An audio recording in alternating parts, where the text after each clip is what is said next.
In the ever-evolving landscape of love and relationships, navigating the complexities of past experiences while seeking new connections can be both exhilarating and daunting.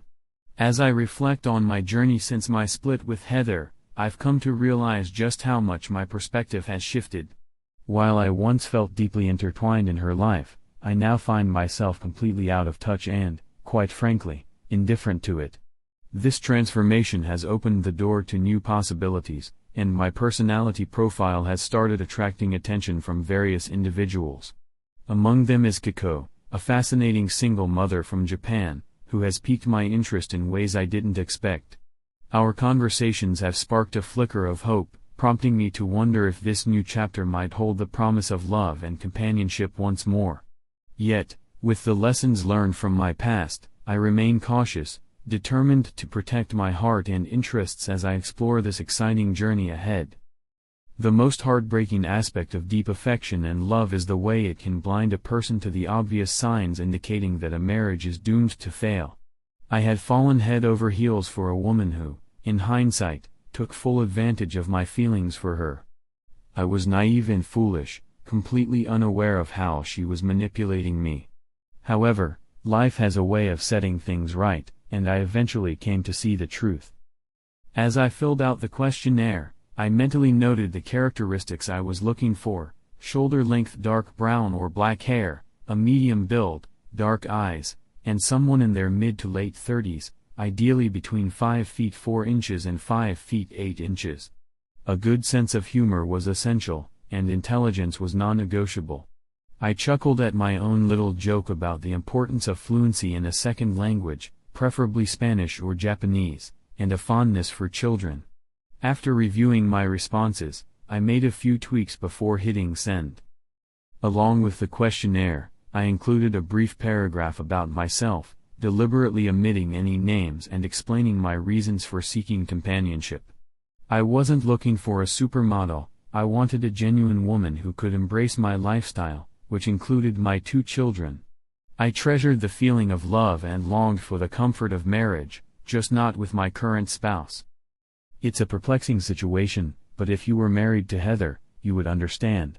We had been married for 8 years, and it was becoming clear that our relationship was nearing its end. In hindsight, marrying her was probably a mistake. We had been having the same arguments since before we exchanged vows, and I had clung to the hope that she would mature and change. But, alas, she never did. Despite the challenges of raising 2 kids and enduring countless disputes, she remained steadfast in her beliefs, insisting that this was simply who she was. But this time, things had escalated beyond what I could tolerate. Heather had crossed a line I never thought she would. I didn't rush into marriage right after high school or college. I wanted to establish a solid foundation for my future. My 2 closest friends and I had poured 6 years into building our advertising company. While we weren't a giant in the industry, we had developed a loyal clientele and were steadily growing. I first met Heather at a friend's gathering 2 years after we launched our business. By then, we were slowly but surely making our mark. Heather had striking features, blonde, tall, and undeniably attractive. While I considered myself decent looking, I lacked the kind of charm that often captivates women. I saw myself as slightly above average, and if someone didn't appreciate me, I figured that was their loss.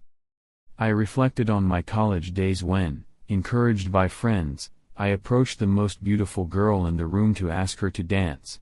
As a freshman, I was aware of the likelihood of rejection, but I took the dare anyway. She had already turned down several other suitors, standing confidently among her friends. "Care to dance?" I had asked, anticipating her disdainful look. "No, thank you," she replied, clearly unimpressed. "Thank goodness," I retorted, raising my voice just enough for onlookers to hear. "I was afraid you might say yes, and then I'd have to endure your company on the dance floor." My invitation was merely an act of courtesy. Someone as conceited and self-centered as you likely doesn't get many offers. "Now, if you'll excuse me, nature calls," I declared, walking away and leaving her and her stunned friends behind. Laughter erupted around me. As you can tell, I've never been one to mince words, at least, I wasn't before Heather came into my life.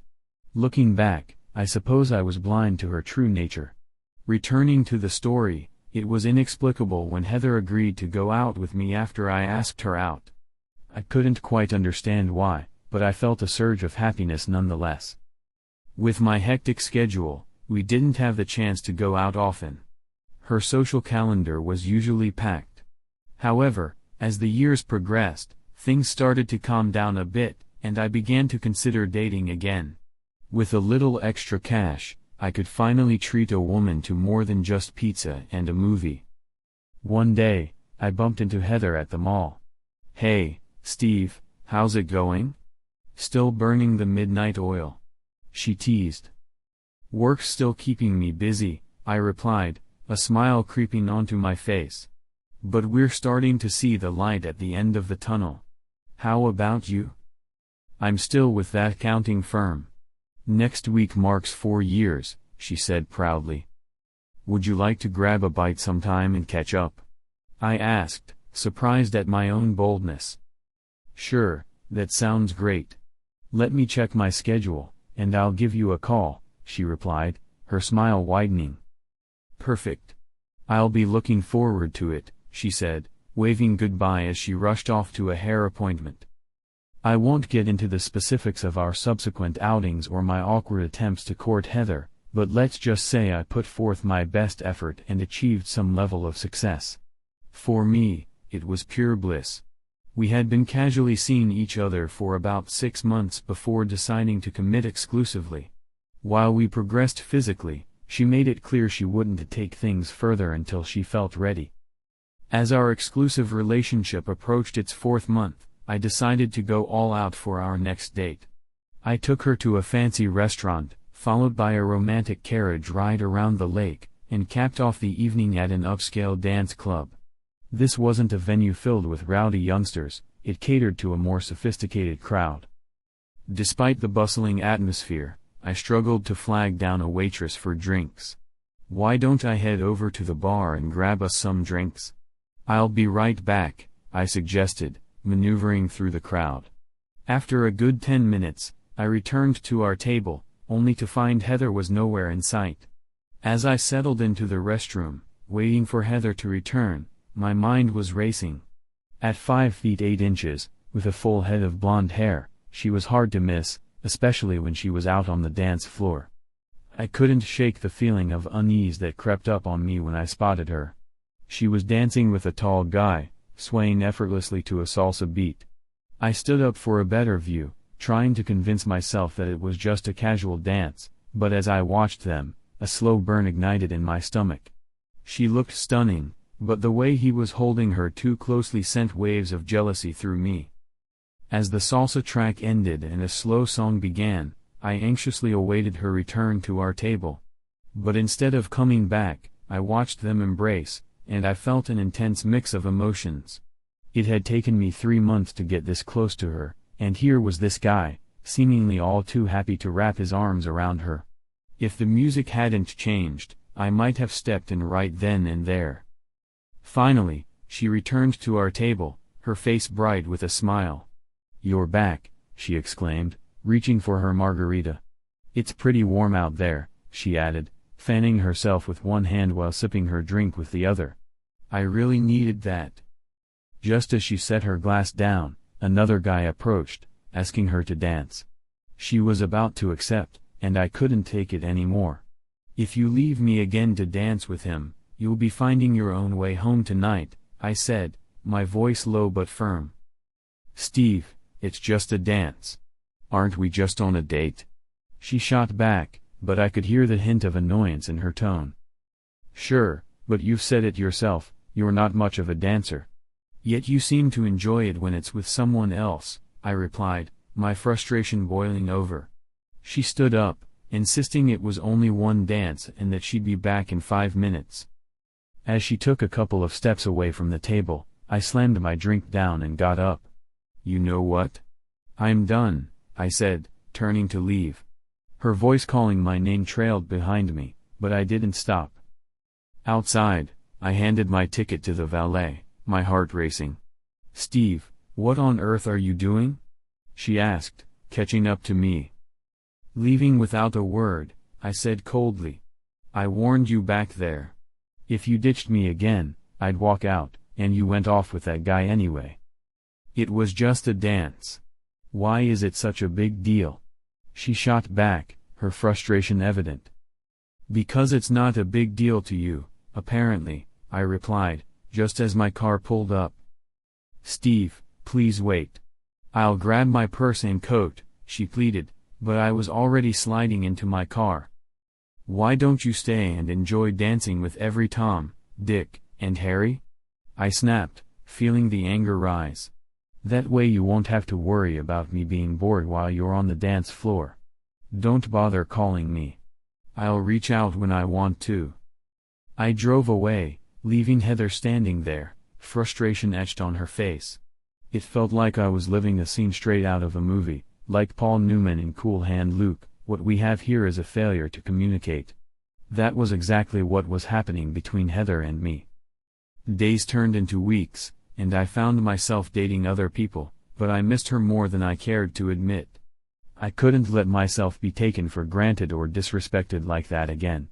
If she'd asked me to dance with someone else, I might have been okay with it for a fast song or two, but never, under any circumstances, would I allow someone to dance that closely with her during a slow song. No way. A few weeks later, I was out with Sandy, having dinner at Tony's on what was our second date. Just as we were enjoying our meal, I heard a familiar voice behind me. I didn't even need to turn around to know who it was. "Evening, Heather," I said, keeping my eyes on my plate. By then, she had sidled up to our table with her date, looking radiant but far too confident. "How have you been?" she asked, a smirk on her lips. "Just fine, now that I'm not with an insecure man anymore," she replied, her eyes darting toward Sandy. "Glad to hear it, but sorry for my manners. Heather, this is Sandy. Sandy, meet Heather, a girl I used to date." "Steve, we were more than just seeing each other," Heather retorted, her voice dripping with disdain. "Right, until your looks and ego got the best of you," I shot back, sarcasm lacing my tone. "But that's all in the past now, isn't it? Want to introduce us to your current man, or are you planning to trade up later?" "Get off me, Steve," she snapped, but I could see the fire in her eyes. "We never did get around to that, did we?" I replied, my grin broadening. "But I'm not exactly remorseful. You probably dated other guys since me, and I doubt anything can protect me from what you might have." With that, she turned away, her friend hurriedly following behind her. "What was that all about?" Sandy asked, clearly curious. "Just a little history," I replied, trying to downplay it. "Well, it looks like you two have some unresolved issues. I mean, it's obvious you're not over each other," Sandy said, her tone serious. The rest of the evening felt off. After dinner, we cuddled on her couch, but I couldn't shake the thoughts swirling in my mind. "Steve, when you're done with her, maybe we can give it another shot," Sandy said, her voice laced with uncertainty. "Or maybe not. I'm not used to being second best, and I don't like it." She was right. There was still something there with Heather, a connection I couldn't ignore. I muttered something about calling her, but we both knew it wasn't going to happen. I got one last kiss from Sandy, and then I was out of there, driving aimlessly through the night. The following week and a half proved to be a challenge. Our team was behind schedule on 2 projects, with 3 more in the pipeline. Ken, my partner, urged me to get my act together. "Steve, you need to focus." "I can't stop thinking about Heather," I admitted. "Listen, just give her a call, wine and dine her, and sort things out," Ken suggested. "We need you focused to finish the projects on time, so let's get back to work." Ken and Andy, my other partner, had it easy. Both had supportive fiancés who understood their round-the-clock dedication to work. But with Heather, it felt different. She thrived on being the center of attention and complained if she wasn't. Yet Sandy was right. I still had feelings for Heather. I decided to send her an email instead of calling, asking if she was free on Saturday and expressing my desire to talk. When she responded asking if dinner was included, I knew she'd be there. Relief washed over me, and I felt the same relief from Ken and Andy once I completed my project and helped them with theirs. As partners, we had tightly structured bylaws for our corporation. None of us could sell our shares without the other's approval, and majority ruled on all decisions. Each of us had our own strengths. Ken excelled in sales, Andy in graphic design, and I handled slogans and overall project management to ensure profitability. Together, we made a formidable team. When Saturday came and we placed our order, Heather looked across the table, her expression shifting. "Steve, what are we even doing here?" "Just two old friends enjoying a nice dinner together," I replied, trying to keep things light, but deep down, I knew it was much more than that. "Is that all? What about the email? Were you too scared to call me, worried I'd reject you and bruise your fragile ego?" I stood up, feeling a mix of frustration and disappointment. "I suppose you're right, it was foolish of me to expect you changed." I placed my napkin back on the table, preparing to leave. "Wait. You're always so self-centered, never considering anyone but yourself," she shot back, her eyes narrowing. "Sit down. It was just a dumb joke. Can't a girl crack a joke to lighten the mood?" "If it was a joke, it certainly wasn't funny," I replied, feeling the tension rising. "But before we dive into anything, there are some things I need to say. Can we at least wait until after dinner for your terms and conditions? I'm starving, and I don't want to miss this meal if things get heated." She smiled, a look that could thaw even the iciest heart. "Let's have some drinks, enjoy a peaceful dinner, and then we can hash things out later." "Fine, a truce until dessert," I said, trying to lighten the mood. "Who said I was giving you dessert?" she teased, taking a sip of her wine. "You might get a kiss, but dessert isn't guaranteed." It turned out that the physical brawl I had anticipated wasn't what she had in mind at all. Instead, her idea of dessert was far more delightful than I could have imagined. "Now wasn't that better than shouting and arguing?" she asked as we lay there, breathless and entangled in each other. "If I remember correctly, I heard some yelling a little while ago." "That was only when you stopped what you were doing," I replied, smirking. "I was almost there. I'd call that a passionate exchange of words, and you didn't seem to mind much when I did it." "All right, you can engage in verbal sparring like that any time you want, as long as we conclude things the way we just did." She rolled over on top of me, showering me with affection. "Now about those terms and conditions," I said with a grin. "Over that weekend, we managed to resolve most of our disagreements. We established boundaries and even came up with a safe word to use if either of us crossed the line. Heather would occasionally reach out to me with a single word, chocolate.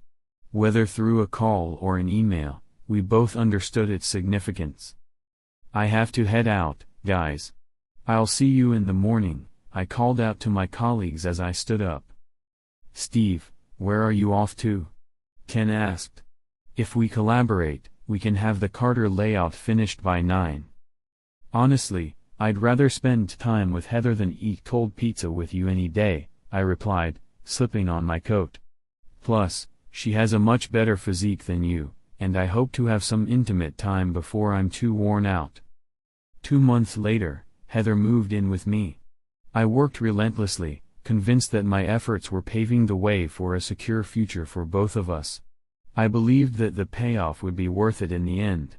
However, when I revealed my intention to propose to Heather to Andy and Ken, their reactions were intense. "I've got nothing against Heather, and I know you're head over heels for her," Andy said cautiously, "but have you considered the worst-case scenario?" I shot him a stern glance. "What do you mean?" "Steve, just hear me out. If things go south after marriage, she could legally claim half of your assets, everything we've worked so hard to build. We can't afford for someone to swoop in and stir up trouble.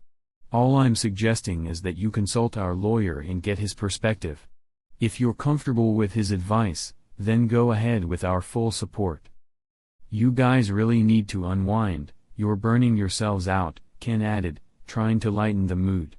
Speaking of which, what about Linda and Andy?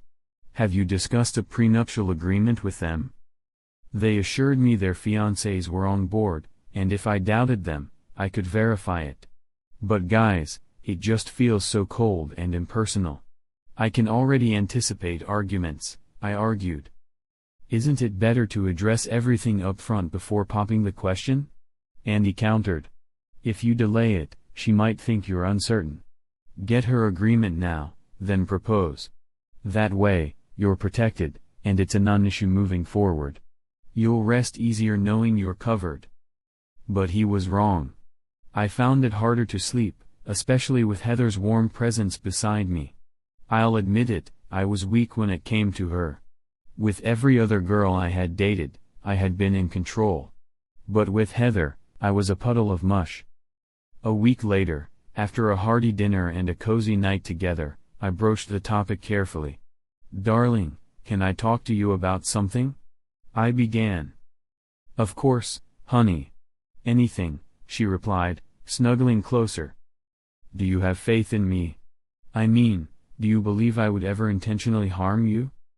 I certainly hope not. Why do you ask? You haven't done something reckless, have you? She said, sitting up to look at me intently. No, I haven't done anything like that. I've just been reflecting on our relationship and our future, that's all, I assured her. Sweetheart, I think about us every day and how content I am. You know I've dedicated myself to building my business. I see it as our safety net for the future. You work too hard, and your colleagues don't seem to fully recognize your efforts, she replied, making what I needed to discuss even more challenging. We each bring our own expertise and collaborate to achieve our goals. That's always been our approach. However, when we established the company, we implemented certain bylaws that prevent anyone else from acquiring shares, I continued, my heart racing. This ensures that only the three of us will ever own the company. What if one of you decides to leave, or if one of you passes away? She asked, concern creeping into her voice. In that case, the remaining two will buy out the third person's share, and it will stay with the original owners, I explained, trying to keep my composure. Steve, how does this relate to us? She asked, sensing the tension. The prenup proposal, a turning point in their relationship. You're proposing to marry me, but you want me to waive all my rights to everything? So when you're done with me, you can just toss me aside like I'm nothing? Heather's voice was charged with disbelief, her face flushed even in the dim light of the bedroom. As I counted silently to 5, preparing to respond, she erupted with anger. You despicable piece of trash. Who do you think you are? Listen, honey, let me clarify, I began, but my words were drowned out by a loud crash. The last thing I saw was her storming through the broken door, leaving me in stunned silence. What followed was 3 long days filled with uncertainty and regret. I tried to reach out to her at work, but she ignored my calls. I shared the situation with my colleagues. Thanks, guys, I said, my frustration palpable. Heather left me because I dared to bring up that ridiculous prenuptial agreement. Now, she won't even talk to me. Is there anything else you want me to tell her? I'm sure you can think of a few things to further infuriate her. Steve, I'm sorry, but how would you feel if she left you and you lost half of everything you've worked so hard for? One of my friends replied, and I had to admit they had a point. Yet, it didn't make it any easier to swallow. That evening, when I returned home, I found Heather waiting for me. Do I look like someone who's solely driven by money? Do you think I'm with you only for your wealth? Her voice was sharp, filled with accusation. I apologized for the other night, and no, I don't think that, I attempted to explain, but she cut me off again.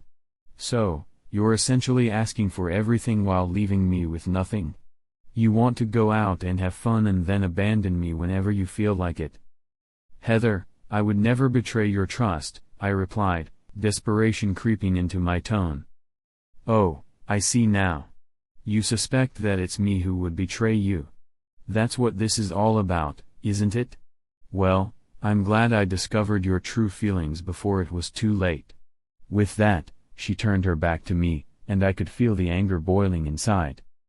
Okay, Miss High and Mighty, what specific terms do you want to include in this agreement? I challenged her. I want to protect my business interests and everything I've built. If you have any concerns, now is the time to voice them. She paused, turning to face me. What if you betray me? What if 10 years down the road, you decide you want someone younger or hotter? How would that play out? We can add clauses to address those concerns, I suggested, trying to remain calm. If you fear I might stray, we can set clear repercussions if either of us crosses that line. Heather frowned, her mind visibly racing through the implications. I dislike this idea as much as you do, but I see the logic behind it. It feels like we're drafting a contract for a marriage, detached and conditional. Well, at least there's a silver lining in all this, she said, suddenly winking at me. Now I know you're serious about marrying me. Her frown transformed into a smile, and I felt a wave of relief wash over me. I trust you wouldn't betray me, at least not outside the bedroom, she teased. If signing some ridiculous prenup is what it takes to secure your commitment, then let's just get it done and move on. I don't want to keep dwelling on it. I won't have second thoughts, I asserted firmly, hoping to reassure her. Sure, she scoffed, taking my hand and leading me back to our bedroom. We need to put the last 3 days behind us, and I know just the way to start the healing process. The next day, I was late to work as we finalized the prenup. It took a couple of weeks to hammer out the details, but ultimately, we agreed that my business and home would be off limits, while everything else was up for discussion. In the event of a split, assets would be divided 60-40 in my favor, reflecting my higher income. However, if either of us cheated, the guilty party would forfeit up to $25,000, while the remainder would go to the injured party. We carefully defined cheating to include not only physical infidelity but also emotional betrayal and public humiliation. I even included potential impacts on my business. The final document was comprehensive and meticulously detailed. We both signed it, and after notarizing a copy, we placed another in our bank's safety deposit box, hopefully to be forgotten. That evening, we went out to dinner to celebrate.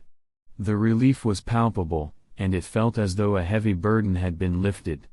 As I sat there, gazing at Heather, I couldn't help but reflect on how much I cherished her and how narrowly I had escaped losing her. Are you happy? I asked, breaking the silence. Absolutely, she replied, reaching for my hands.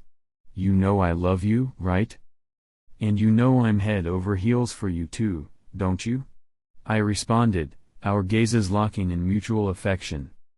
Shall we skip dinner and head home? I suggested, my heart racing at the thought.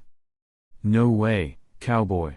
I'm famished and craving a juicy steak tonight, she replied, eyeing me mischievously. What if I proposed to you right now? You already did, remember? I thought, realizing that our discussion about the prenup had been our unspoken commitment. But I had been carrying that ring with me for a month, waiting for the perfect moment to present it to her. All right, Steve, let's hear those words, she insisted, putting down her wine glass and crossing her arms, a playful smile on her face. Here? Now? In a bustling restaurant? I teased back, feeling the weight of the moment. This time, though, I was ready to make my move. Well, I'm getting to that, I whispered, feeling sweat trickle down my neck. Would you be against signing a prenuptial agreement? I managed to ask hesitantly, bracing for her reaction. Rising from my seat, I made my way toward Heather, gently pulling her up from her chair. Steve, you're making a scene, she whispered, glancing around nervously as curious eyes turned in our direction. Ignoring the stares, I dropped to one knee, my heart racing as I retrieved the ring from my vest pocket. "Heather, I love you more than anyone else in this world," I said, my voice steady but filled with emotion. "You bring me immense joy, and I want to spend the rest of my life with you. Will you do me the honor of becoming my wife?" I declared loudly enough for everyone nearby to hear. A hush fell over the room as all eyes focused on us. Heather stared at the ring, her expression a mix of disbelief and happiness. I could see her lips moving as she silently mouthed yes, yes, before finally exclaiming, "You daring man! I'll marry you." The room erupted into cheers, with patrons congratulating us, and in that moment, I felt like the happiest man alive. 4 months after our small but beautiful wedding, I discovered Heather was pregnant with our first child. Just 2 weeks later, after our son Gary Michael was born, Heather made the decision to leave her job and become a full-time homemaker. When our daughter Casey arrived, our family felt complete: 1 son, 1 daughter, and a charming home surrounded by a white picket fence. We had everything we wanted, or so I thought. Every month, we'd have dinner with my business partners and their spouses, all of whom had also tied the knot. Every quarter, we hosted modest parties for our clients as a simple gesture to express gratitude for their continued support. In retrospect, I began noticing Heather's behavior shifting shortly after Casey was born. At first, I didn't pay much attention, but looking back, I realize I probably should have.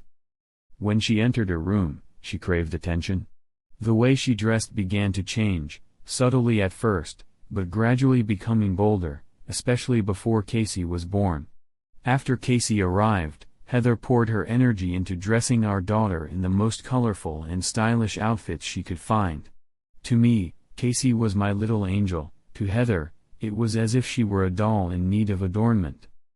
Our first major disagreement erupted during one of our quarterly gatherings, shortly after our 6th anniversary. While I was busy mingling with my partners, Heather was also on the floor, though for entirely different reasons. She wasn't drunk, maybe just a bit tipsy, but she was becoming overly friendly with some of the men present. While she had always enjoyed dancing and was quite skilled at it, her moves on the dance floor that night were undeniably suggestive. I wasn't the only one who noticed. One of my partner's wives leaned over and whispered, "Steve, do you think Heather is drunk?" "I don't think so," I replied, confused. "Why do you ask?" She simply turned me around and gestured toward the dance floor. The sight made my stomach churn. Heather was dancing with a guy I didn't recognize, and the only way to describe what she was doing was akin to dry humping her partner right there in front of everyone. When the song ended, I rushed over, grabbing her arm firmly. "What on earth are you doing?" I demanded, struggling to keep my voice steady. "Steve, I'm just dancing with the son of your oldest client. He invited me to dance, and I agreed." "What's the matter?" she replied, as if the situation were entirely innocent. "The problem is I feel uncomfortable when my wife is dancing so intimately with another man in public," I shot back. "A lot of young people dance like that these days." "But it doesn't really matter to you," she snapped back. "It matters a lot to me. You are a married woman with 2 children now, Heather." "Steve, just because we have kids doesn't mean I have to stop living," she replied, her voice dripping with defiance. "I'm not forbidding you from having a good time, I just want you to understand how much fun this can be. Think about what our clients might think. They could terminate their contracts if they suspect any misconduct," I warned, my voice urgent. "Okay, I'll keep my voice down," she said, attempting to lighten the mood, "but you really need to relax." The drive home was long, and our disagreement continued, revolving around the expectations of a spouse of one of the proprietors. I voiced my concerns, but she merely shrugged it off, rolling her eyes. It was as if my worries were irrelevant, and from that moment on, things began to deteriorate. 2 months later, at a charity auction, Heather wore a skirt I deemed too short for the occasion. I expressed my disapproval, but Heather stood her ground. "Steve, if you don't like how I'm dressed, just go without me," she retorted. "You know I can't do that," I argued, but I conceded reluctantly, knowing I couldn't force her to change. That evening, she made a deliberate effort to mingle with the crowd, despite my attempts to keep her at arm's length. We danced to more than half the songs, and during a slow dance, it felt like she nestled into my embrace. "Babe, why don't we leave and head home? I'm feeling incredibly aroused, especially after that last dance," she whispered suggestively in my ear. "I'd love to, but let's hold off for now. We still need to stay for the auction. This is a business dinner, not a social gathering," I reasoned. Heather was fine until the auction began. We had successfully bid on a few items that would be useful for my work, and as we prepared to leave, the auctioneer announced a date with one of the attractive single guys. I briefly lost sight of Heather for less than 30 seconds, only to discover that she and another woman were vigorously bidding on that guy. "What on earth are you doing?" I hissed angrily through gritted teeth, attempting to maintain a smile. "Have you completely lost your mind?" "Just raising the price," she responded nonchalantly, as if that explained everything. "Now think about what you're doing. My married wife is bidding on a date with a single guy. Everyone in this room knows who we are, and it gives the impression that I'm." I struggled to find the right words, my mind racing. The situation felt utterly absurd, and I couldn't shake the feeling that this was not the way a marriage should be. Either you're okay with it, or you couldn't care less about our marriage. Either way, you thoroughly embarrassed me tonight. So grab your purse, smile politely at everyone, because we're leaving before you do any more damage to my reputation. Is that clear? I shot at Heather, my voice tight with restrained anger. "You don't have to treat me or talk to me like a child," she replied, her tone laced with defiance. "Darling, if I don't spell it out, your tiny mind can't grasp what I'm saying," I maintained, forcing a smile that felt more like a grimace as we finally exited the building. The tension escalated in the car, the air thick with unresolved issues. "Steve, I'm not stupid. I have an MBA and a degree in accounting," she retorted, her voice rising. "Then maybe you should engage that brain of yours more often. You know what they say, if you don't use it, you lose it," I shot back, my frustration boiling over.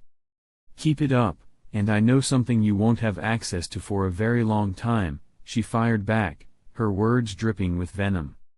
"Is that supposed to be a threat?" I asked, incredulous. "Not a threat, a promise." We were both furious, neither willing to budge or concede our points. It was clear that intimacy was off the table for that night, and likely the next as well. The tension didn't dissipate, even when we reached the office the following morning. "I heard your wife was thinking about buying a stallion," a colleague said, attempting to lighten the mood. "Buying office supplies is one thing, but if she went for that, you'd have to pay the bills out of your pocket," he added with a chuckle. Seeing that I wasn't laughing, he quickly tried to backtrack. "Steve, it was just a joke. It's not funny now, and it certainly wasn't funny last night, so let's just drop the subject, okay?" "Of course, no problem," he said, sensing the tension. "Look, I've already had to deal with one woman who doesn't think before she says, or does something stupid. I don't need to worry about you, too. Let's just focus on the job," I said, trying to keep my frustration in check. It wasn't the best way to kick off a Monday morning, but thankfully I had a busy workload. I closed my office door, allowing myself to focus without interruptions. At home, though, the atmosphere was icy. If it weren't for our 2 kids, I would have spent even less time there. Despite sharing a bed, it felt like a massive barrier separated us. Touching felt like it would burn me, as though I'd been struck by a hot fireplace poker. "Are you finished sulking?" Heather asked one Friday evening after dinner. "If not, I'm heading out. I've had enough of this frostbite since last Saturday." "You still don't understand, do you?" I replied, looking at her with frustration. "I'm afraid you never will." I shook my head, feeling a heavy sadness settle over me as I turned to walk away. Please talk to me. Don't just walk away, or I'll leave. She pleaded, a hint of desperation in her voice. Was she attempting to threaten me? Fine, do as you wish, I replied, my words cold. Perhaps I should have kept her on a tighter leash, maybe then I could have exerted some control over her, but I knew that wouldn't have made a difference. Especially with her. I'm leaving. Don't bother waiting, she shot back, her voice sharp. She stormed out, wearing a short black leather skirt that left little to the imagination and a white blouse slashed down to her navel. Where should I send your things after you leave? I called after her, the words spilling out before I could stop them. She shot me a glance over her shoulder but walked out without responding. I contemplated getting heavily intoxicated to forget the night's events, but I ultimately decided against it. My marriage was deteriorating rapidly, and it felt as if she no longer cared.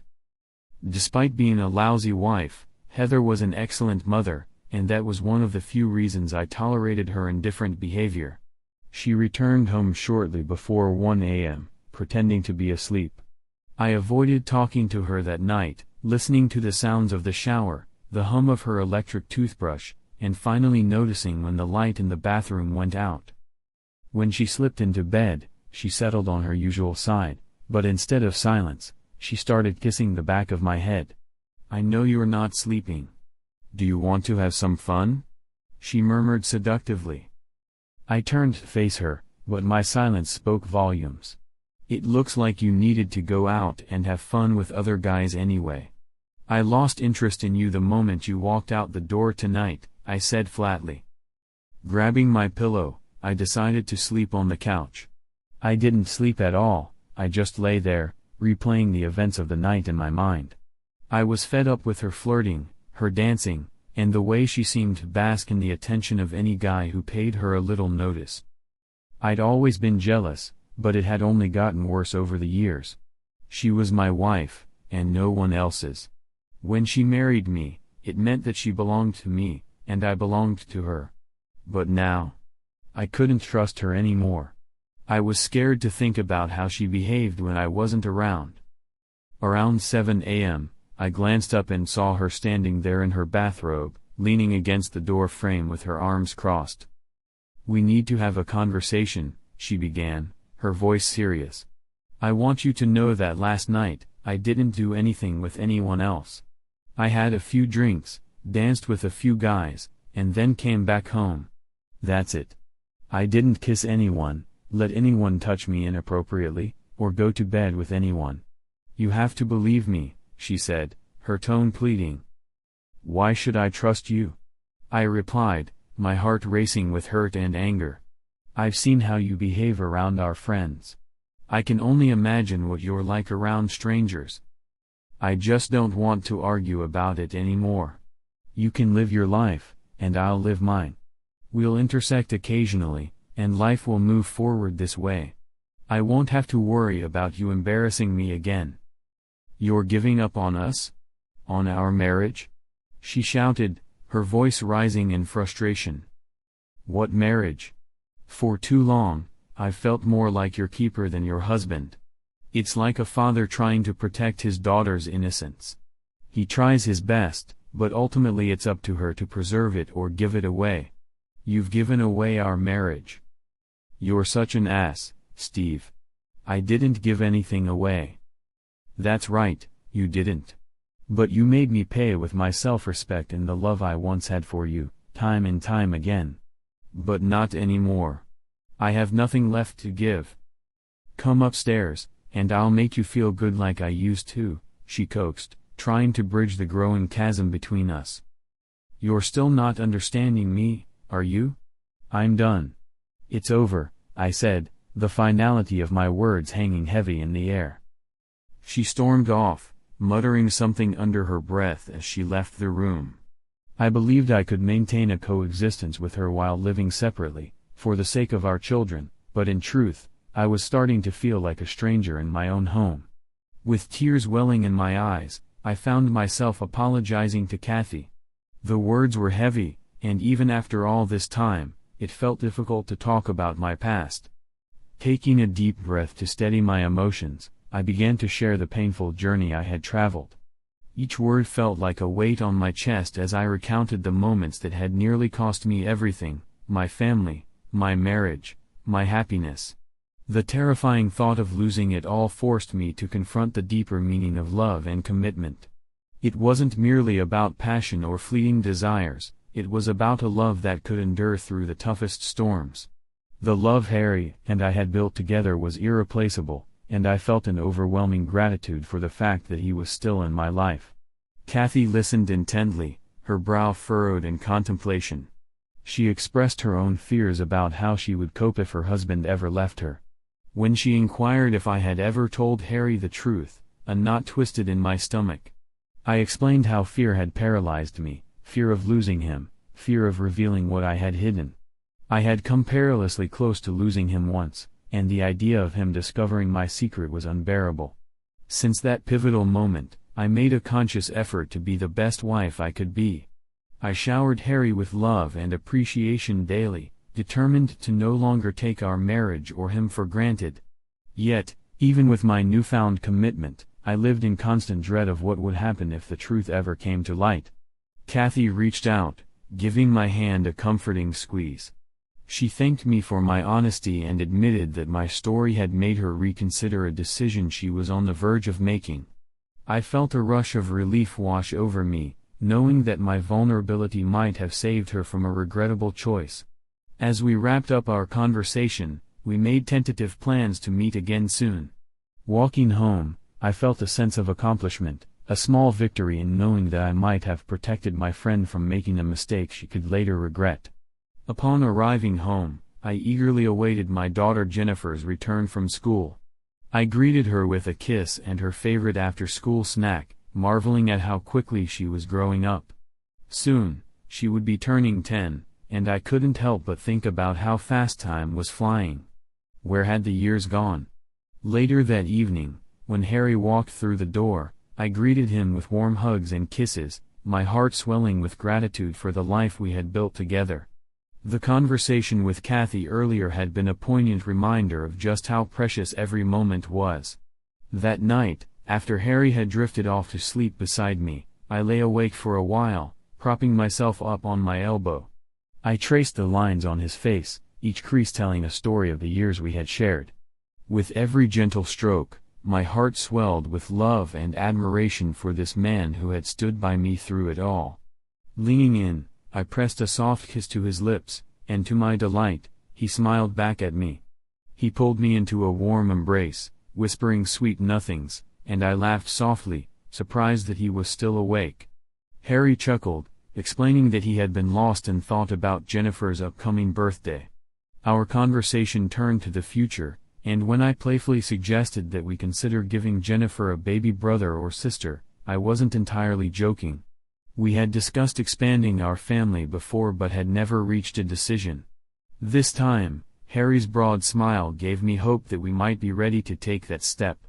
2 months later, we celebrated Jennifer's 10th birthday with an extravagant backyard party. We invited all her friends, ensuring there was an abundance of ice cream and cake for everyone. As the party wound down, we prepared one last surprise for Jennifer, a big one. With excitement bubbling in our hearts, we shared the news that she would soon be getting a baby brother. The look of pure joy on her face was priceless as she realized her life was about to change in the most wonderful way. Story 2, Hold On, Little Brother. Commander Derek crouched beside his wounded comrade, pressing his unshaven cheek against his friend's forehead. "Hang in there, little brother," he whispered, his voice barely above a murmur. He pulled back, giving the soldier's shoulder a reassuring pat, but deep down, he knew this might be their last moment together. The other fighters had left him with a few grenades and full magazines, but they exchanged handshakes filled with unspoken understanding, their eyes betraying the grim reality: this might be the last time they would see each other in this life. As Derek watched the squad disappear with the wounded, he turned his attention to the task ahead. He started stacking stones around the BM, creating a makeshift barricade that would allow him to fire while still providing some cover. Once the barrier was complete, He unsheathed his trusted Tonto knife and placed it beside him. After a moment's contemplation, he set down his pistol as well. Lighting a cigarette, he took a long drag, letting the smoke calm his nerves as he surveyed the landscape through his binoculars. There was no alternative route through the pass. The enemy would come, and Derek knew they had no choice but to cross right where he lay in wait. A wry smile spread across his face. Perhaps this was the end, but if it was, he would make it count. Half an hour later, he spotted movement. 3 new recruits strolled down the path, their relaxed demeanor suggesting they didn't grasp the dangers ahead. Derek's training kicked in, his reflexes were sharp. With a smooth pull of the trigger, he unleashed a short burst. 2 of the recruits dropped as if they had hit an invisible wall. The third, wide-eyed with shock, bolted back, yelling something unintelligible. In an instant, the air was thick with gunfire. Bullets whizzed overhead, ricocheting off the rocks around Derek, sending splinters of granite raining down. He fired back, carefully conserving his ammunition, but the enemy quickly adapted, spreading out and taking cover behind the boulders. Their return fire pinned him down. Bullets struck perilously close to his makeshift barricade. Out of the corner of his eye, Derek spotted a bearded recruit aiming a grenade launcher directly at him. Acting on instinct, he ripped the pin from his grenade and hurled it toward the enemy. The explosion shook the mountain pass, plunging the area into a temporary silence. But Derek knew the calm wouldn't last long. The bandits would regroup, and soon the chaos would resume. As he glanced at the darkening sky, he realized "Me children are my priority since I owned this house before we even met, so they'll be staying here for the foreseeable future. Let's try to keep this as amicable as possible, especially for the sake of our kids. Don't even think about trying to take them away. I have a signed court order stating that you must notify me immediately if you attempt to take them out of school for any reason. Once you get legal representation, I'll provide a copy of our prenup to your attorney. I wish I could say this is just business, but this has become very personal for me." With that, I turned away from a stunned Heather, who had obviously believed she could walk away with a hefty sum and a top-notch lawyer by her side. However, when her attorney reviewed the prenup, the depositions from witnesses at various events, and the recording of her behavior from last Sunday's party, he had a serious talk with her. Needless to say, she was not pleased. The divorce proceedings were surprisingly straightforward. Since everything was clearly outlined in the prenup, things moved swiftly. I wasn't sure if she harbored any resentment toward me, but given how ruthless my attorney was, she probably should have. Ultimately, Heather ended up in a 1-bedroom apartment, taking only her jewelry, clothes, and car, along with a sum of money that wouldn't last her long. I permitted her supervised visits with the kids at our home, always ensuring that I was present. Gradually, she found a part-time accounting job and reportedly began freelancing. For the following 3 months, I felt a sense of contentment. My children were with me, and Heather couldn't afford to take them away. She visited a couple of times a week, and on weekends, the kids would spend time with her at her apartment. Whenever she came to pick them up, I made it a point to be scarce, avoiding any contact with her. I had no inclination to date during that time, we were too busy growing our business and acquiring new clients. Then one day, I found myself in a confrontation. No, absolutely not. I refuse to tolerate this, I exclaimed to my colleagues. Why on earth would I agree to such a ridiculous proposal? You know what she's like. Well, she says she needs the money since your divorce, and if she organizes everything, we won't have to worry about planning anything for our gatherings. She'll handle all the invitations and food, and all we need to do is show up and enjoy ourselves for a change. It'll be beneficial for everyone, they argued. I protested, but I was overruled. Initially, I had decided against attending, but from a business standpoint, it wouldn't be wise to turn down an opportunity. So, I gritted my teeth and went. "Good evening, Steve," Heather greeted me, a smile plastered on her face. "Heather," I nodded, acknowledging her presence but feeling far from comfortable. "I've got everything under control, just relax and pretend I'm not even here," she said with an air of confidence. Yeah, right, I thought. As the evening progressed, I was mistaken in my assumption that I could avoid her. To my surprise, the event went smoothly. It might have even been the most successful party we'd ever hosted, or at least that's what our client claimed. We secured some new business, and Ken and Andy were convinced it was due to the party's success. We should host these every other month and invite potential clients. We could even set up a meeting room, they suggested, trying to reassure me. Despite my reservations, I was overruled yet again. I didn't like where this was heading, but under Heather's direction, the gatherings continued to grow larger. She embraced the role of hostess, mingling with our guests, even forming close relationships with a few of our clients. If I didn't know any better, I'd suspect there was something more going on behind the scenes. My unease grew when my father started inviting women to serve drinks. They bore an uncanny resemblance to escort ladies, both in appearance and demeanor. When I noticed some of them disappearing upstairs with clients, I felt compelled to intervene. "Guys, do we have a public space here? Sure, we can attract new customers, but our longtime clients will not linger if they feel something questionable is happening. They need to consider their reputations," I expressed, feeling frustrated. "Steve, relax. We're experiencing more business than we can handle, just go with the flow," Ken replied dismissively. "I'm not one of the girls. You guys can stay if you want, but I'm leaving. I want no part in this," I said, heading for the exit. As I made my way out, Heather approached me. "Leaving already? The party's just getting started," she remarked, her tone laced with sarcasm. "Did you ever truly love me, or was it all just an act?" I shot back, my patience wearing thin. "I did love you," she said, looking somewhat vulnerable. "But you became too dull for me. I felt like a wild horse wanting to roam free while you tried to confine me. Just so you know, I didn't cheat on you until after that night. I hoped you would fight for me, but you never did," she confessed, her words dripping with regret. "Be real. Why would I fight for someone who embarrassed me? It seems you're giving our clients more attention than you ever gave me in the last 6 months of our marriage. If I pay for a service, I expect it to be delivered," I retorted, leaving her speechless and my dignity intact. After that incident, I stopped attending company events. "Mr. Collins," I greeted my colleague, rising from my desk to offer him a seat. "I wasn't expecting you until tomorrow. I don't like delaying bad news.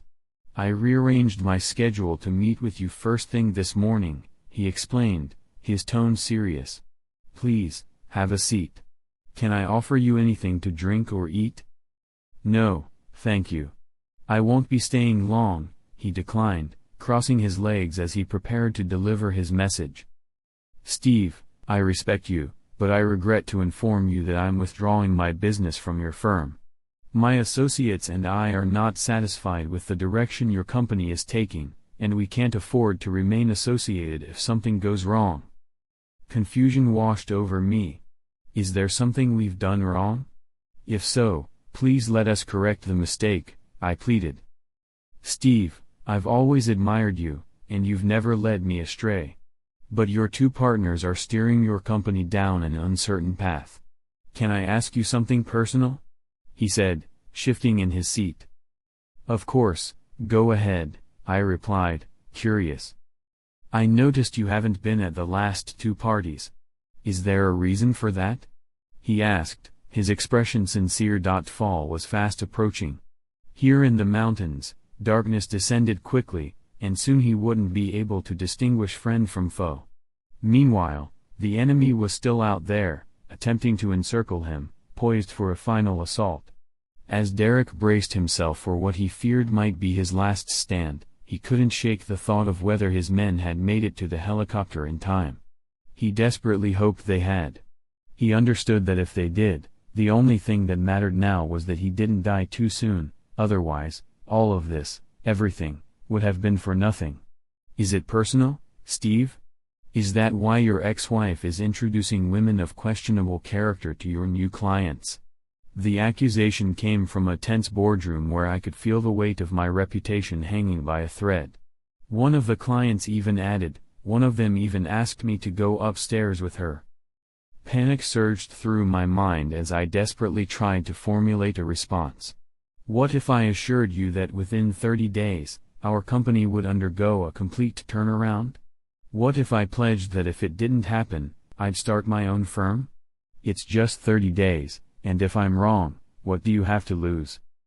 Give me a month to prove it, I proposed, watching as he mulled over the offer.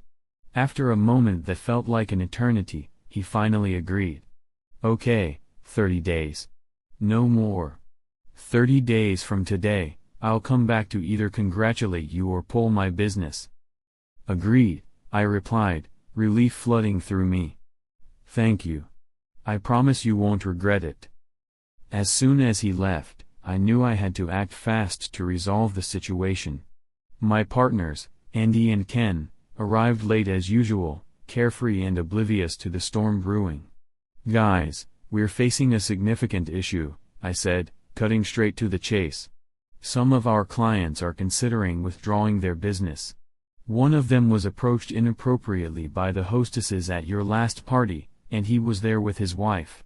I assured him we'd fix this, but we only have 30 days to do it. I need your help. They shrugged it off as if it were nothing more than a minor inconvenience. They were perfectly content with the parties as they were, and if a few of the old-timers had a problem, so what? Steve, we have contracts with all of them, Ken reassured me. They can't just walk away without facing a hefty cancellation penalty. They won't risk that. You're worrying too much. I cursed them silently, my determination hardening. I wouldn't surrender without a fight. Grabbing my phone, I arranged a lunch meeting instead of dinner to keep it discreet. Thanks for meeting me, guys, I said as they arrived. I really appreciate it. Why all the secrecy, Steve? Linda asked, her brow furrowed in concern. Should I say we, have a serious problem, I disclosed, recounting my meeting with Mr. Collins and the conversation I had with their husbands yesterday. If I need to, I'll fight this alone. I've put too much into this business to let it crumble because of my ex-wife and a few unprofessional women. What women? Annie asked, suddenly alert. Have either of you attended any parties in the last 6 months? I queried, gauging their reactions. The women who serve drinks and food are actually, well, let's just say they're not the kind of girls you take home to meet your parents. I slid a tabloid article across the table to them.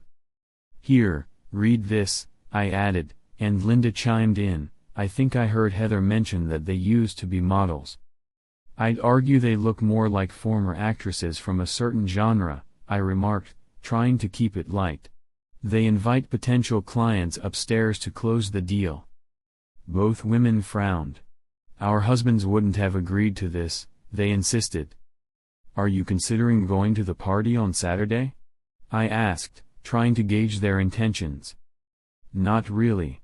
They've turned into more like college frat parties than business gatherings, Andy replied, glancing at Linda for confirmation. Now here's a personal question, when you both signed your prenups, were they similar to mine and Heather's? After seeing what Heather agreed to, we told our husbands there was no way we were signing one. And we didn't, Linda said, smiling. I was taken aback. You didn't sign anything?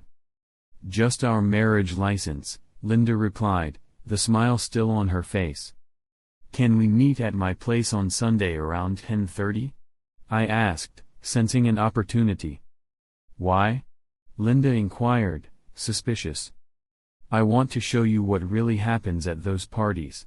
I have a friend who will record everything, and we can watch it together. Steve, isn't that a bit sneaky? Linda said, growing uncomfortable. Look, the question is, do you trust your husbands? I just want to put an end to what I suspect is happening. That's all. I'm sorry if I don't sound overly sympathetic or concerned about Andy or Ken. This is not just about me, it's also about our livelihoods. Well, I'm going to do it regardless of your approval. I just wanted to inform you both beforehand. You can warn your husbands or let it go. It's up to you. Steve, you wouldn't really do this alone, would you? Linda asked, her voice tinged with worry. I wouldn't prefer to, but if necessary, I will, I replied, my resolve solidifying. Let's reserve judgment until Sunday. Maybe they'll have a change of heart after our conversation, and if not, well, so be it. We had lost our appetite for lunch, the weight of the situation hanging heavily over us. Since our company was covering the expenses, I organized everything for the party at the hotel. The staff had no issues allowing my associate in early on Saturday morning.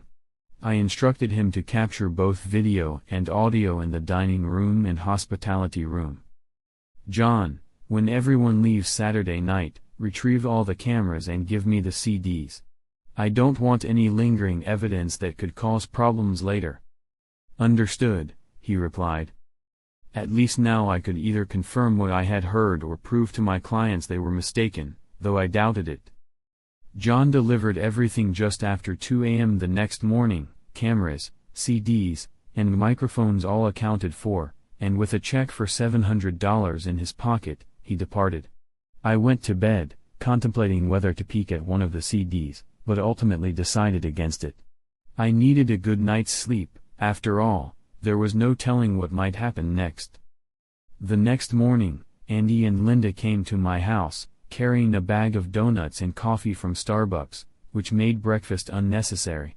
Have you watched the CD yet? Andy asked, pouring herself a cup of coffee and grabbing a donut. Not yet, but I've already put it in the DVD player, I replied, feeling the tension in the air. Well, let's see what it is, Linda muttered, finishing her donut in anticipation. At first, the content seemed relatively harmless. Maybe I was wrong, I thought to myself. However, my perception shifted dramatically when Heather casually glanced around the room before exiting. I quickly switched to another DVD just in time to see her enter a different room and lock the door behind her. Then, Ken walked in, and it was evident that he hadn't come for drinks or snacks. No, please, no. I begged silently, my heart racing as I watched his actions. Both Andy and I shared a look of disbelief as the situation unfolded. At that moment, I realized we had seen enough. Andy's anger was palpable, and I couldn't help but feel relieved that I wasn't in his shoes. We skipped through most of the events, initially assuming Ken was the only one behaving poorly until Andy entered one of the rooms with a woman, Linda's wife. In a fit of rage, I hurled a cup of coffee at the TV screen, watching it splatter. Steve, I'm incredibly sorry, Heather exclaimed, her voice laced with frustration. I want to punish him in the most cruel way possible. That evening, Heather shocked both women as she engaged in conversation with 2 other men, revealing her promiscuity. It was hard to believe we had once felt so sympathetic toward her that we had persuaded our husbands to hire her for these parties. I can't believe this, one of the women murmured, her disbelief evident. We really fell for it. We're sorry again, Steve, another woman chimed in, trying to smooth things over. Apologies seem to be in abundance lately. Don't worry, I replied, trying to keep my cool. You couldn't have known, and honestly, neither did I until now. If you don't want to keep digging into this mess, let's just turn off this garbage. With that, I pressed the stop button on the remote, watching as the screen went dark. He's finished, I added, my frustration boiling over. I don't even want to see my husband right now. I'm calling him. I'll demand that he packs his things and leaves. Linda screamed, her anger palpable. I let them vent for a few more minutes before stepping in. Ladies, I said firmly, catching their attention as they turned to me with a mix of rage and confusion. Like it or not, we still depend on them for our work. For what? Linda retorted, her eyes narrowed. We are more than capable. They are both highly qualified in their professions, I replied, trying to reason with them. And right now, if we want our company to survive, we're going to need their help. Reluctantly, both women sat down, their anger still simmering just below the surface. I have a proposal for you both that will allow you to take revenge on your husbands while keeping the company intact, I said, leaning in closer. Over the next 2 hours, I laid out my plan in detail. Although they weren't thrilled with every aspect of it, they agreed to most of my suggestions. I wasted no time and contacted our company attorney. Within 3 hours, our agreement was signed, sealed, and notarized. Please refrain from taking any drastic actions until the paperwork is officially filed with the court on Monday morning, I urged them. By Tuesday, we'll be in a much stronger position, and what you choose to do then is entirely up to you. Honestly, I was indifferent. My former best friends had betrayed me, especially Ken, and they would face consequences, one way or another. Monday unfolded like any typical day, filled with a barrage of tasks. After our morning meeting, I retreated to my office, closed the door, and dialed my ex-wife, Heather. I need to meet with you tonight at the house, I said, keeping my tone steady. The kids are with my mom, so we'll have privacy. Steve, should I dress a certain way? She teased, a playful lilt in her voice. Nope, wear whatever you like. You rascal, I replied, feeling a familiar mix of irritation and attraction. I knew you couldn't resist me. I'll be there at 7, darling, she said, and I felt a flutter of anxiety. Perhaps I shouldn't have engaged in this flirtation, but I couldn't resist. I wouldn't touch her with a 10-foot pole, I thought to myself, but I felt obligated to inform her about the changes happening in our lives since she was the mother of my children, thankfully no longer my wife. I had the front door unlocked, and just before 7, she walked in, draped in a long coat. As Heather undid it, she stood there, completely nude. I thought this would save us the hassle of dealing with clothes, at least from my side, she remarked, letting her coat fall dramatically. I passed her a glass of wine, and we toasted to what was once a great marriage. As I downed my drink, I couldn't help but notice her puzzled expression. Please, take a seat, because you'll want to hear what I'm about to say. Steve, let's table this conversation for later. Right now, we need to focus on reconnecting, she insisted, adjusting herself on the couch. Did you give the same excuse to Ken and the other guys from last Saturday's party? I asked, switching on the DVD player and fast-forwarding to the scene where she and Ken were together. I cranked up the volume. Please turn it off. Turn it off, she yelled over the noise, her face flushing with embarrassment. It was a mistake. He threatened to cut me off if I didn't comply. I felt trapped. And what about the other guys? Were they mistakes too? I pressed, my tone sharp. She fell silent, unable to come up with an answer. The parties are done as of last Saturday. No more parties, no more casual encounters, no more Ken and Andy. But they still owe me from Saturday. She protested. I pulled out a stack of cash, my heart racing. I've calculated $300 per encounter. This should cover you and the others. I handed her the money, watching her face as the reality of the situation sank in. If I were a jerk, I'd hand this tape over to the authorities. But you're still the mother of our kids, and I won't subject them to seeing you in jail. Steve, I'm sorry. I needed money to make ends meet. She pleaded. It seems you'll need to find another means to support yourself rather than relying on your relationship with me, I replied, my voice steady. I won't fund your lifestyle with money from my company any longer. Tomorrow, Andy and Ken will face consequences, and it won't be pleasant. I advise you to leave town for a while, maybe visit your mother out of state until things settle down. I won't prevent you from seeing the kids, but I won't hide the truth about your actions either. That's something you'll have to reconcile with your conscience. However, until you get your life in order, you can only see them at this house, and you can't take them out alone, especially not for overnight visits. Is that clear? I never brought anyone around when I had the kids. Do you really think I'm that foolish? She shot back, but I could see her confidence wavering. I simply stared at her. I regret that things have come to this. I truly believed we had a decent marriage, but evidently, you desired more than I could offer. After discussing our plans for the future, she left within the hour, giving me a quick kiss on the cheek. She even offered to help relieve my stress if needed, though I knew I wouldn't take her up on that offer. Linda, for some reason, decided to give things a try with Andy, though I certainly wouldn't envy his position. Each of the women received 50% of their husband's stock in our company, which meant that Linda and I now held a controlling interest. Andy and Ken were informed they could keep their jobs but would only be compensated based on their contributions moving forward. They weren't pleased with this arrangement, but obligations like child support and potential divorces kept them working. We implemented necessary changes to restore the company's reputation, and despite losing a few accounts, we maintained our loyal client base. Now, the only attendees at our monthly meetings were Linda and myself. We were considering expanding next year by hiring a few new graphic designers. Ultimately, that decision rested solely with us. Every other week, I meet with Heather to discuss the kids, and though our past is fraught with tension, I find myself reflecting on how everything has changed and what the future holds.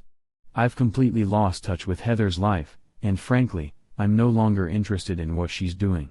In the meantime, my personality profile has garnered a lot of attention, leading me to date several intriguing individuals.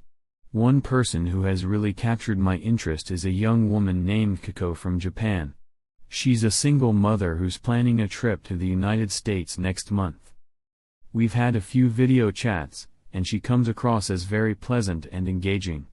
However, during our conversations, Kiko expressed some concerns about the negative stereotypes surrounding Americans, which struck me as quite insightful. She even asked directly about the reasons behind my split with Heather. When I explained the situation, she smiled and seemed genuinely excited about the possibility of meeting me in person. Could Kiko be the one? Only time will tell.